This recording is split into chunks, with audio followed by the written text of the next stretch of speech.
সমস্ত আমলের দরজা বন্ধ করে দেন আসমানের মালিক আল্লাহ।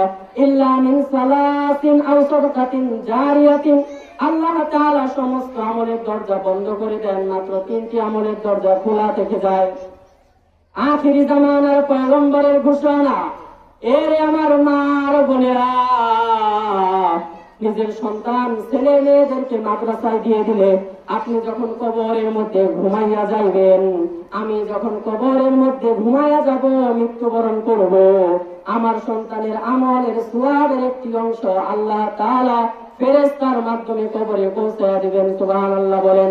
আল্লাহর নবী এরপর বলেন, সাদাকাতিন জারিয়াতিন, যদি তুমি কোনো দান সদকা করো, সদকায়ে জারিয়া করো, মসজিদ মাদ্রাসায় যদি দান করে যাও, তিনি প্রতিষ্ঠান মাদ্রাসায় যদি দান করে যাও, উলামায়ে কেরামগণের হাতে যদি তোমরা দান করে যাও, মসজিদ মাদ্রাসা কবরস্থানের জন্য আল্লাহর রাস্তায় যদি দান করে যাও, এই দান আল্লাহ তাআলা বাড়াইতে বাড়াইতে 700 গুণের মধ্যে নিয়ে যাবেন। এটা আমল কিয়ামত পর্যন্ত আল্লাহর নবীর ঘোষণা। কিয়ামত পর্যন্ত এই দান আল্লাহ তাআলা চালু রাখবেন। এরপরে আল্লাহর নবী বলেন, এমন কোন এলেম যার মাধ্যমে সে মানুষকে উপকার করেছে, এমন কোন এলেম যার মাধ্যমে মানুষ উপকৃত হয়েছে, এমন কোন ইলমে নাফি।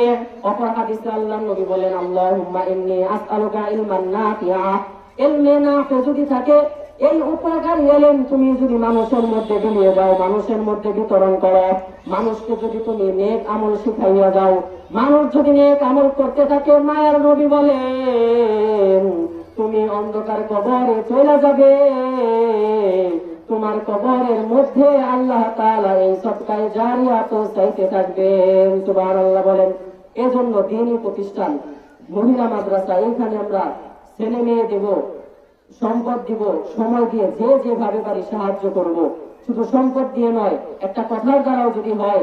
আল্লাহর নবী কিতাবের নাম মাজমাউজ যাওয়ায়েদ 10 নম্বর খণ্ড, ইমাম হাইসামি রাহমাতুল্লাহি আলাইহি উল্লেখ করেন, আল্লাহর নবী বলেন, তুমি যদি তোমার ভাইয়ের সাহায্যের জন্য কয়েকটি কদম এগিয়ে যাও এবং তাকে তার বিপদকে তুমি দূর করে দাও, এটা আমি আল্লাহর নবীর কাছে আমার মসজিদে মদিনার মসজিদে 1 মাস ইতিকাফ করার চেয়ে উত্তম। সুবহানাল্লাহ বলেন।